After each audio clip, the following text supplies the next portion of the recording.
saya Wendy Ashari, dosen Universitas Al-Falah Aswaniyah, dosen Hukum Acara Peradilan Agama.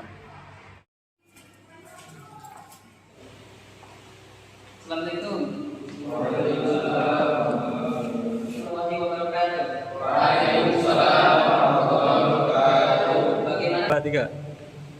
Assalamualaikum warahmatullahi wabarakatuh. Waalaikumsalam warahmatullahi wabarakatuh. Lihat kita mulai, marilah kita berdoa terlebih dahulu. Monggo dipimpin kepada ketua kelasnya untuk memimpin doa. Sebelum memulai perkuliahan pada sore hari ini, marilah kita berdoa dengan tujuan agar diberikan kelancaran. Al-Fatihah.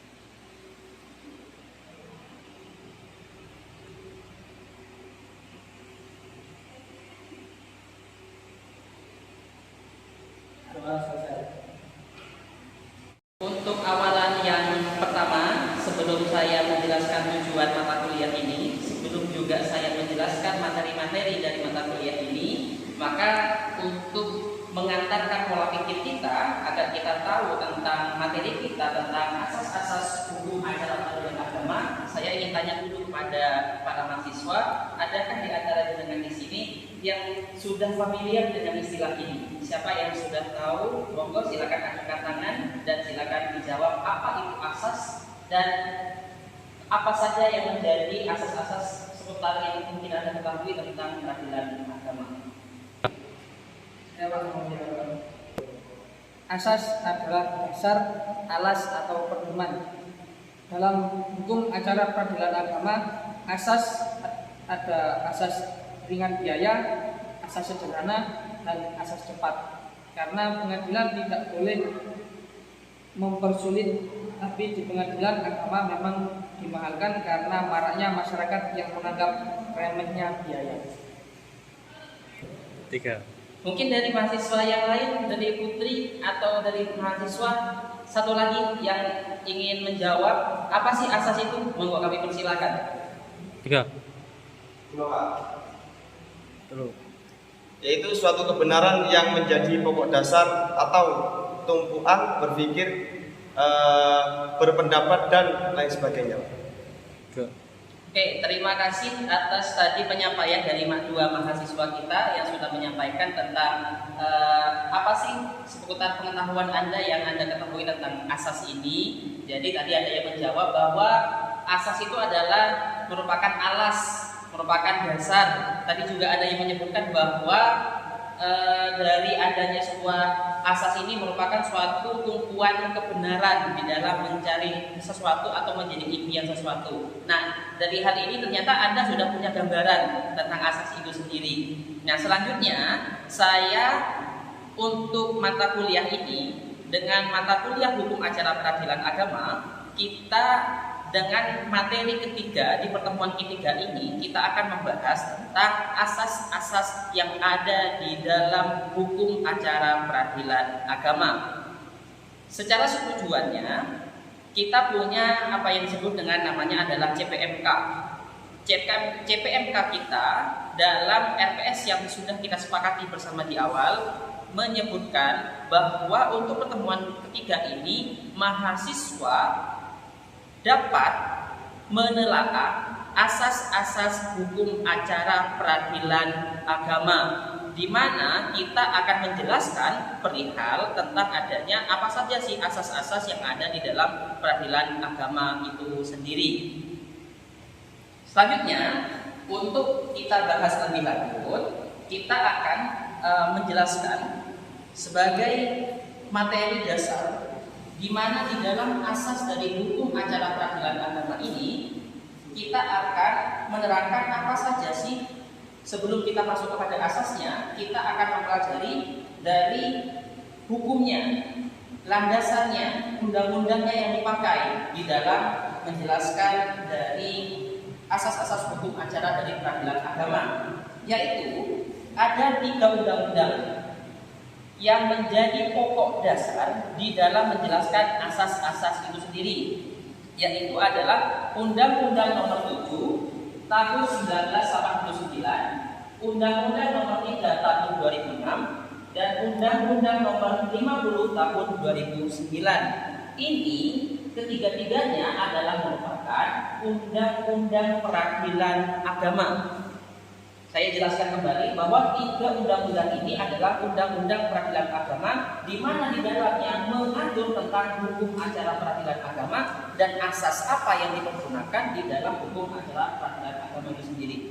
Selanjutnya, di dalam hukum acara peradilan agama ini juga ada asas yang menyebutkan bahwa asas dari hukum acara peradilan agama sama dengan hukum acara peradilan umum. Secara berjalannya proses persidangan dimulai dari memeriksa, mengadili, dan memutuskan bahwa hukum acara peradilan agama tidak jauh beda dengan hukum acara yang ada di pengadilan negeri atau peradilan umum. Jadi semuanya adalah sama. Mengacunya adalah pada ketiga undang-undang ini lalu dikaitkan dengan undang-undang hukum acara yang ada di peradilan umum.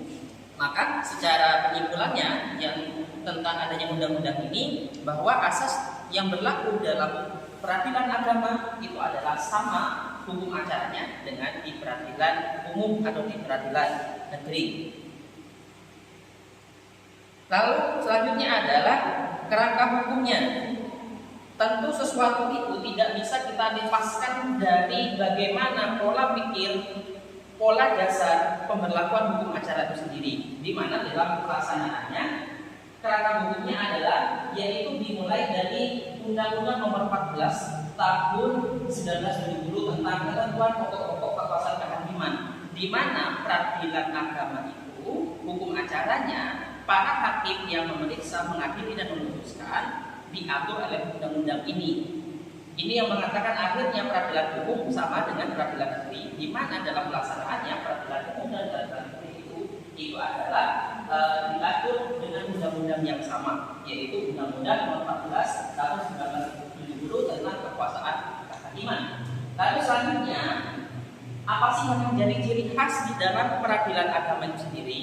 Ada satu asas yang tidak dimiliki oleh adanya peradilan yang lain di dalam peradilan agama, yaitu bahwasanya peradilan agama dalam melaksanakannya itu adalah berdasarkan hukum Islam. Satu-satunya hukum bagi pemeluk agama yang dihukumi dengan hukum mereka sendiri, yaitu adalah orang Islam, yaitu dilaksanakan di peradilan agama. Ciri khasnya adalah bahwasannya ketika di dalam sebuah putusan, nanti para mahasiswa bisa lihat di Google dengan melihat putusan pengadilan. Coba lihat di kop atas, dipastikan ada muncul kalimat seperti ini, Bismillahirrahmanirrahim, dan diikuti dengan demi keadilan berdasarkan ketuhanan yang Maha Esa. Ini menyebutkan bahwasannya di dalam peradilan itu sendiri, dalam peradilan agama ada kalimat Bismillahirrahmanirrahim, dan di atasnya ada demi keadilan berdasarkan ketuhanan yang Maha Esa, dan itu tidak ada di dalam putusan dari peradilan-peradilan yang lainnya. Maka itu adalah ciri khusus dan itu asasnya. Akhirnya apa? Peradilan agama hanya khusus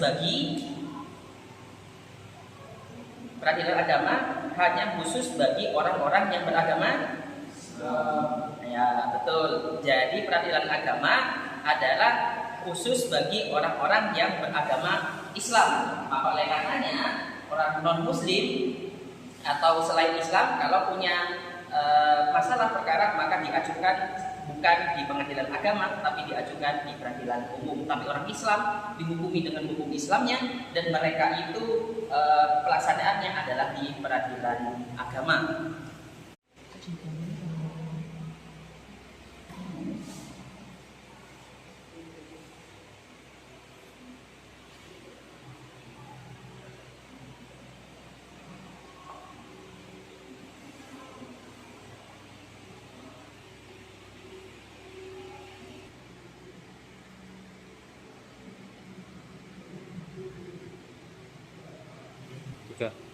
Selanjutnya para mahasiswa saya minta untuk semuanya menonton video. Ini adalah video yang saya ambil dari platform yaitu YouTube tentang kewenangan yang ada di pengadilan agama. Nah, silakan nanti disimak terlebih dahulu. Nanti selanjutnya adalah saya meminta mahasiswa untuk melakukan resum. Silakan disimak dulu videonya.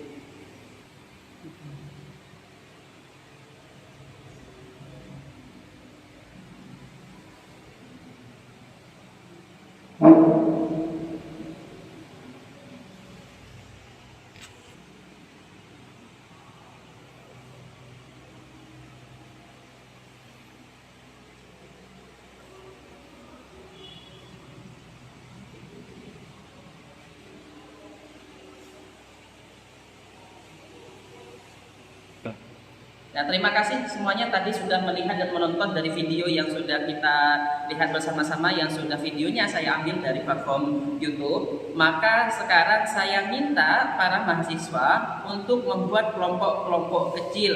Silakan terdiri dari 3 orang mahasiswa untuk mengelompokkan diri. Monggo, kami persilahkan.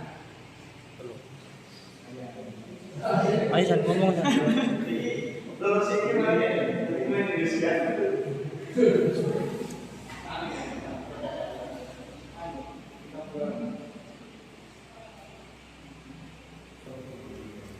Ngomong be, diskusi, ngomong-ngomong. Iku.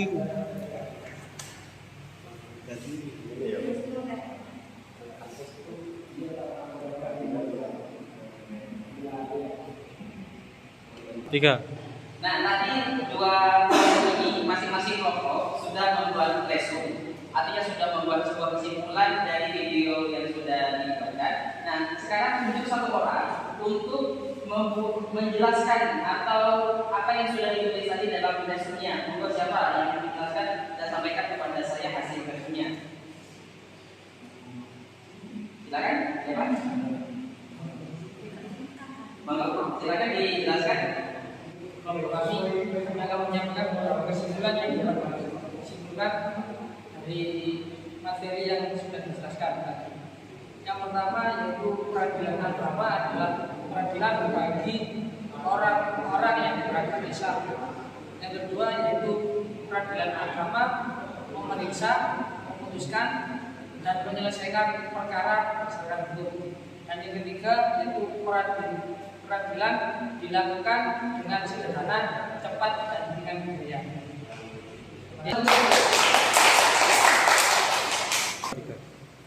Monggo. Jadi tadi sudah dijelaskan oleh kelompok 1 tentang kesimpulannya, tentang asas-asas yang sudah dilihat dari YouTube yang sudah saya tampilkan di monitor. Nah, sekarang tinggal kelompok selanjutnya ini, kelompok 2. Silakan untuk dijelaskan kesimpulannya yang sudah dicatat tadi resumnya. Monggo siapa yang mewakili untuk memberikan penjelasannya?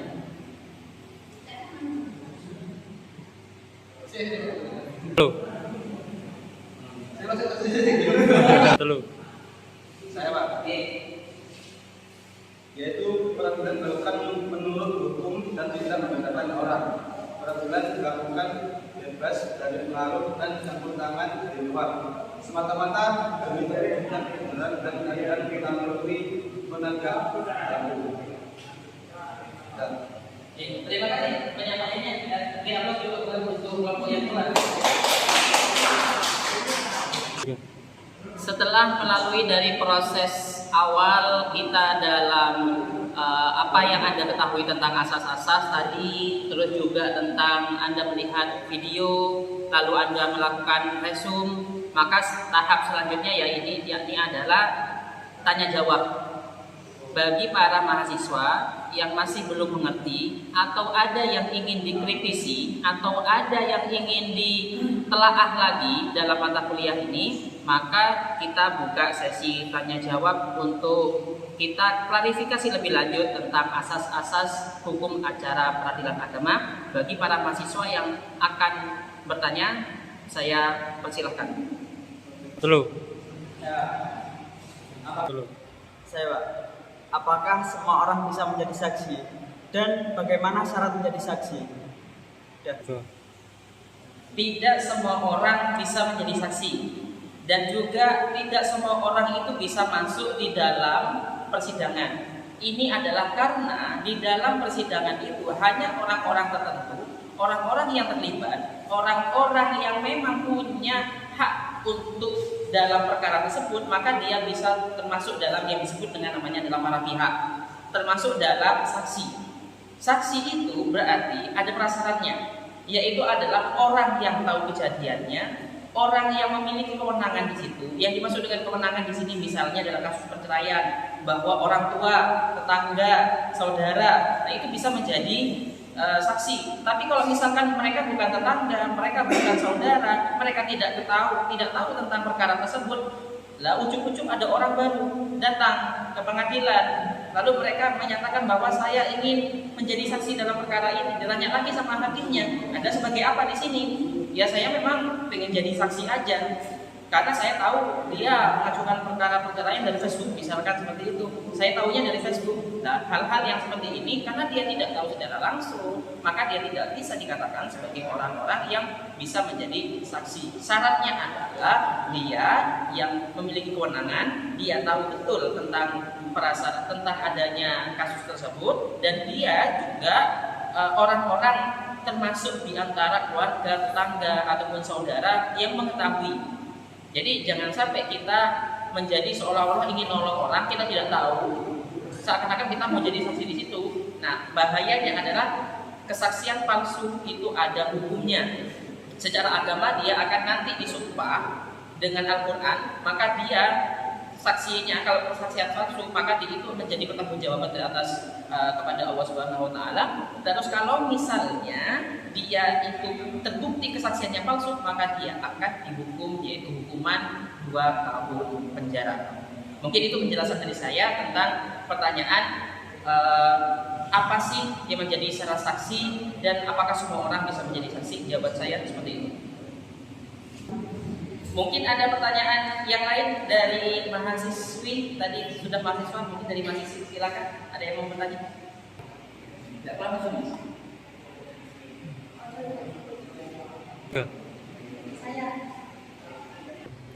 Tadi kan sudah dijelaskan mengenai beberapa asas-asas yang ada di dalam hukum acara peradilan agama. Nah, sedangkan di sini ada lagi yakni beberapa asas yang perlu dikemukakan. Nah, salah satunya di sini ada pemeriksaan dalam 2 instansi. Nah, saya pernah mendengar dan maksudnya saya pernah mendengar bahwasanya ada dalam suatu perkara itu harus melakukan pemeriksaan dalam 2 instansi. Nah, yang dimaksud pemeriksaan dalam 2 instansi sendiri itu seperti apa? Oke, terima kasih atas pertanyaannya. Pertanyaan yang sangat menarik sekali tentang adanya pemeriksaan dalam 2 instansi. Jadi yang dimaksud dengan 2 instansi di sini adalah yaitu pemeriksaan pada tingkat 1 dan tingkat kedua.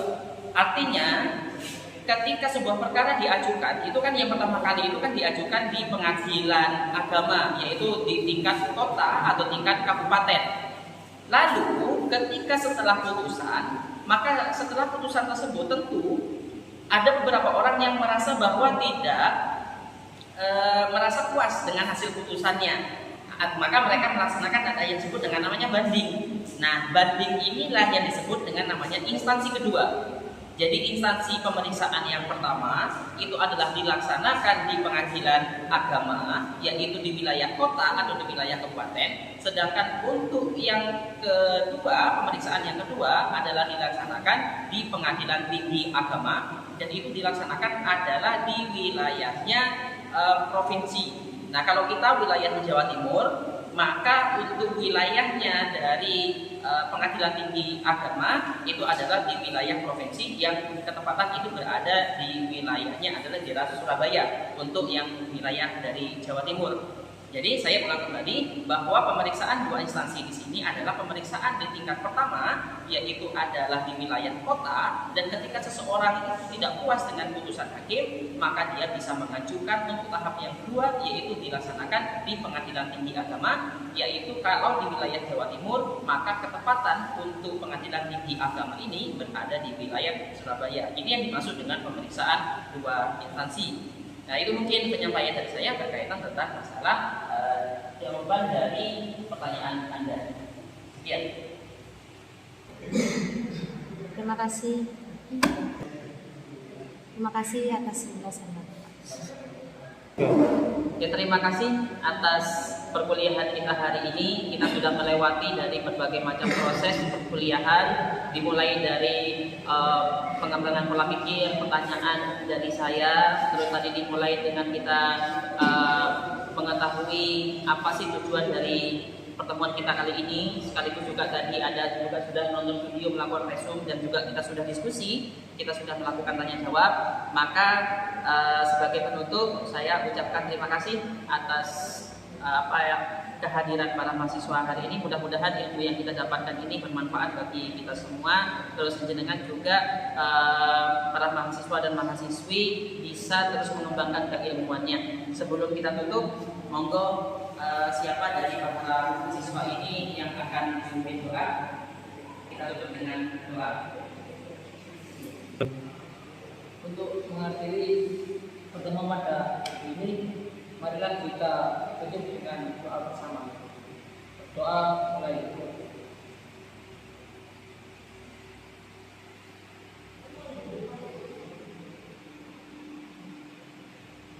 Doa selesai.